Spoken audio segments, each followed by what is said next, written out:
And that was Stale, Rotten, Beat to Hell, No Good, all by Pathos Pathos right here on In the Pit, Penn Speak Radio, off their latest project, Lucky Charm. It is out now, and you want to pick up this ASAP if you haven't yet.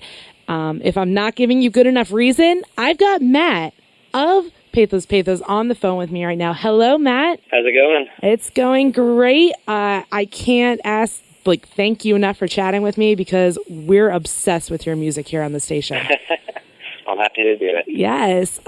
So you're talking with me. I mean, you guys just got off a run of shows, right? Yes. We just got home a few days ago. How was that? It was great. It was our first time going west of Texas. So we got to see California, we got to see Portland and Seattle, and it was just beautiful. Awesome. Very beautiful. Awesome. Where are you guys originally from? Orlando, Florida. Okay.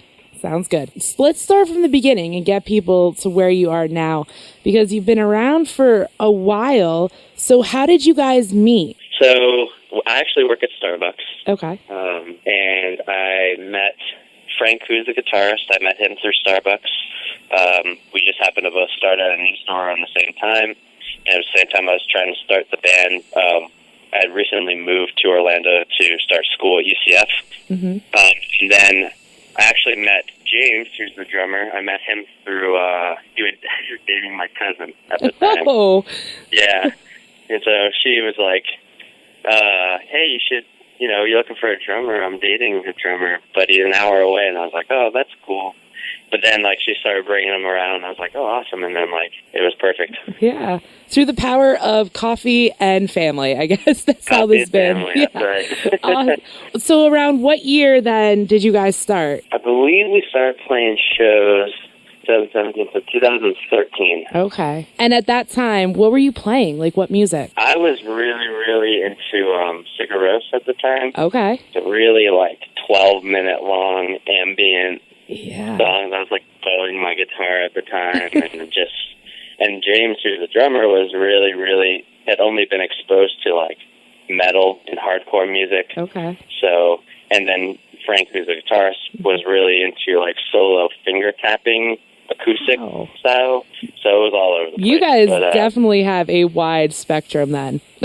Yeah, music. Absolutely, yeah. And that kind of makes sense with the different, I guess, aspects of your music. I mean, when I listen to it, I want to get up and dance, but also I want to sit there and contemplate. You get a little bit of both.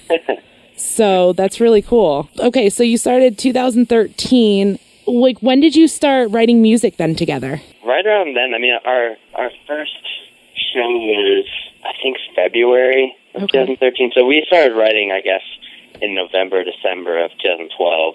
Right. But our first show was in early 2013. Saying that I had been writing some solo stuff. I'd been in bands before, and I was knowing that I was wanting to put together a band.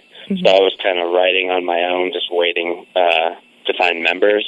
Okay. So once I found them, I had some stuff prepared. So we kind of just jumped right in and were able to play our first show a few months later. Wow. What do you remember about your first show? It was actually a house show in our living room. Okay. Nice. So very intimate. We only had it was kind of I guess a sneak preview, I guess you could say. We just had 20 to 25 of our close friends just come stand in our living room as we played them, 5 or 6 songs. But it was awesome. Cool. Well, hey, everyone starts somewhere, and if you've got people there, that's a plus too. That's a plus, that's right. So Familiar Homes then was released in 2015. I guess at that point, what did you want of Pathos Pathos? What kind of realm did you want to write in? You mean what kind of audience was I trying to? Yeah, because you guys had such a specific differences, I guess. How did you want to bring everyone together in that? Well, typically I'll write the songs, and then James and I will work on, because I play drums as well. Okay. In the previous band, so we'll work together on just filling out those drum parts. And I love music where drums lead the way. Mm-hmm. I'm all about it. So, he and I will sit down together and write those parts, and then Frank and I will sit down together and write those parts, but it's always on the table for them to bring whatever they want, and I think that it shows, especially with James' metal past. There's some parts on the drums that are like, I would never think of myself because I have never been exposed to that kind of music. Yeah. That's cool that you all like it. You really do sound like one thing. Like you can't place another set of music with Pathos. That's you guys. That's you. So it's really cool. Thank you. So then we got Familiar Homes. Then Pet Names came out in 2016. Am I right about that? Yes. Okay. Mm-hmm. So where was the difference between the next two? What did you want to change up? I just wanted to mature my songwriting more than anything, and I wanted the production to get a little bit better. I wrote the songs in Familiar Homes. We were a young band, and I think that we matured a lot in our playing and our songwriting between the two records, and I wanted to only put songs on there that showed that. Were you self-producing at that time? No, we've actually never done any self-producing. Okay. We just, for the first record, we jumped between studios, and then with Pet Names and Lucky Charm, we found the studio that we really, really love that I think just does our sound really well. Yeah, so now we're here with Lucky Charm. I guess it's been released, over a little over a month now? Yeah, two months maybe? 2 months, yeah. So where are your heads right now with this third release? It's almost sad that it's like it's sad that it's released already. I mean, it's like a baby. I mean, we spent months and months writing and then recording and then building up to the release show, and then it's just like, oh, it's out there. It's done. But it's just like, oh, okay. But really, we're just trying to push it. We pressed vinyl for the first time through our label, which was really, really amazing of them to do that for us, and so we're really stoked on that. And then we're just trying to play as much as we can to get it out there. I was wondering if touring at all has changed your music, if that gave you a new outlook. I don't know. I've actually never thought about that. I want to say I don't think so, but I also think that anytime I ever see music live and I'm like, wow, I love that. I'm sure subconsciously parts of me are like, I'm going to write something like that. And it's just, slowly starting in my brain somewhere and then later down the road it'll just pop out. Well, with touring now, has anyone gave you any advice that you've been sticking by? Not as far as I know. No. We just do it all ourselves. I mean, like, the best advice I think I've ever been given is just to do it. Just to do it while we can, before we settle into big jobs. Like, some of us are in school still, so now it's the time. Well, Definitely what was it about Lucky Charm? When did you start writing this? Did you start kind of writing this right after you released Pet Names, or where was the starting of this? There were a couple songs on it that I ended up writing about a week after we recorded Pet Names. And there were just songs that I was like, oh, I wish we could have just put that on Pet Names, but we'll just wait for the next one.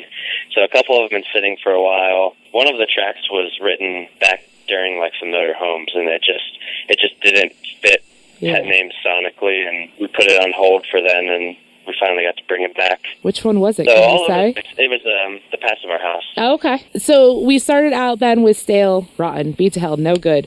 Can you tell us a little bit about this song? I love this song, so I would like to know a little bit more in depth on where your writing process was for this. Sure. Actually, the whole, 4 songs kind of follow a chronological order between this couple. Well, actually, I'll start with, there was a news story at some point of a man in Florida whose wife passed away, and he stuffed her, kind of like a mannequin. Oh, God. With wires and stuff. Yeah, to preserve her, kind of keep the love alive, I guess. Oh, that's something.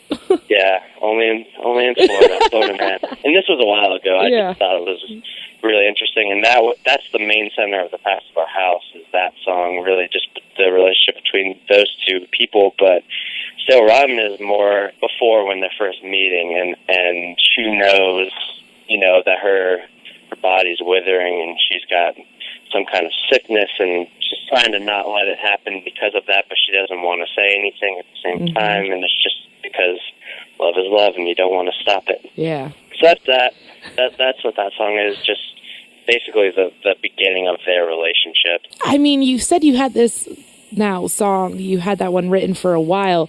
So did you have the whole mindset before that you kind of wanted to write in that type of story setting? I didn't. It kind of just like ended up coming together really well at the end. Okay. I was like, oh, okay, this, because I've always seen bands do that, and I was like, wow, that seems tough. Yeah. I don't know if I ever want to do that. And so it's definitely like loosely, I didn't, not from start to finish that I did it. It just kind of all fell in together to where it did make a nice story. Well, then what was it about the name Lucky Charm that you wanted to put this story behind? So the name of the EP has absolutely nothing to do with the story. Perfect. Yeah. We liked the name, and it just we needed some luck. So we let the record. It was almost like it's our Lucky Charm. Mm-hmm. Is the record for us. So I think that's why we named it that. And we're also just really, really horrible at naming things.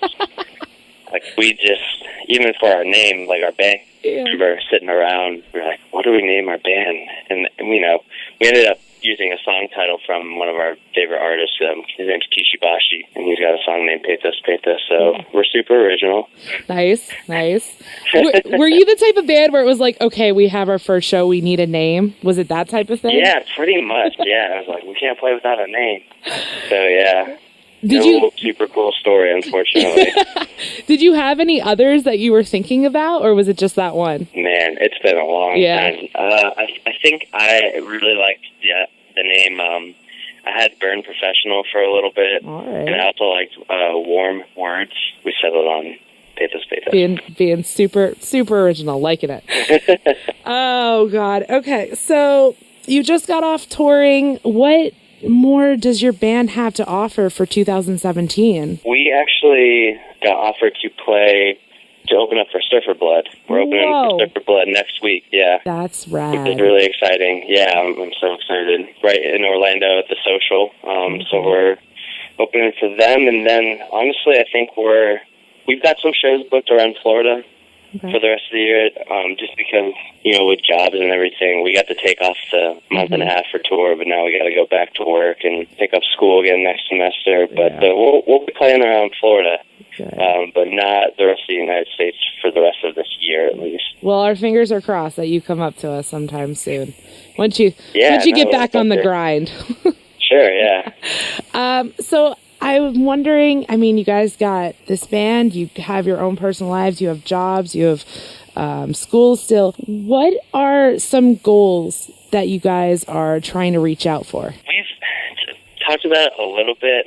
It's mostly a thing that we just love doing. We love playing, and we love being able to have an opportunity to see the country and play music at the same time. We obviously would love for it to grow. I'd love to get on tour with a band like Surfer Blood, or any of my favorites, or any band, just to have that opportunity. So that's our next big step, is trying to get on a good tour. And I'm kind of taking a break from writing for now, focusing on school and everything, and focus on growing the band. But I think that's our immediate goal, is to get out there and just tour. Well, I think it's going to happen for you guys. And like you said, Lucky Charm, I think this album is definitely going to be your Lucky Charm, because it's awesome, and everyone definitely needs to check it out. So congratulations to another great album. Thank you so much. Absolutely. Before I let you go, how can people get this music? How can they check you out? We are on Spotify, Apple Music. We've got a Bandcamp. You can look up our record label's Bandcamp. It's Pineapple Records. They've got their own Bandcamp with our music on it, and some other great music on it as well. Just any social media platform, we exist. As far as I know. Maybe not Tumblr. I don't even know if people are really on Tumblr anymore, so it's good. Tumblr exists anymore? I don't know. I think it's I think if you've been on it from the beginning, you're still on it, but I think that's it. I don't know. I heard AOL's going away, so that's kind of sad. Oh, gosh, yeah. AOL is a thing. Yeah, we've got an AIM account. There you go. Instant Message Test. Oh, well, it's good. Guys, check them out. Check out their music. I'm going to let you go, but before we do, we're going to end things with Covered in Moonlight. If you want to introduce this song, we'll take a listen and have everyone obsessed with your music. Hey, this is Matt from Pathos Pathos, and this is our song Covered in Moonlight.